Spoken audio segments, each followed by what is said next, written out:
बिहाड़ी में हैड इस्लाम की हुदूद में सैलाब की तबाहकारियां जारी हैं। सैकड़ों घर सैलाबी पानी की वजह से गिर चुके हैं और लोगों का कीमती सामान भी पानी में बह गया है। लोग सड़क किनारे शब रोज़ गुजारने पर मजबूर हैं। मजीद जानते हैं वहीं मौजूद ऑन न्यूज़ के रिपोर्टर शफकत याकूब से। शफकत, क्या मुश्किलात है वहाँ के बासियों को?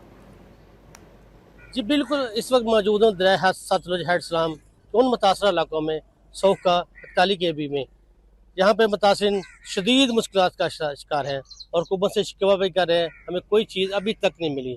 आइए हम इनसे जानते हैं इस वाले से क्या कहते हैं। जी अस्सलाम वालेकुम सर।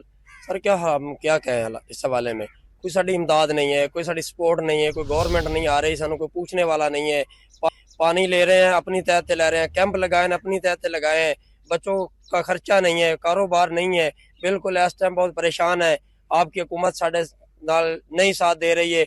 साडा एक आदमी कल इधर बस पानी में फंस गया और गवर्नमेंट ने फोन कर करके कश्ती नहीं मिली, उन्होंने ड्रमा की बेड़ी बना के सब बाहर निकाल के लेके आंदा है।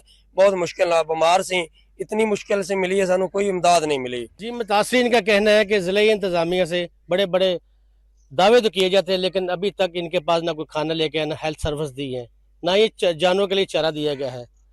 वज़ीर पंजाब से गुजारिश है कि इन लोगों के मसाइल को फौरी हल किया जाए। जी बहुत शुक्रिया शफकत।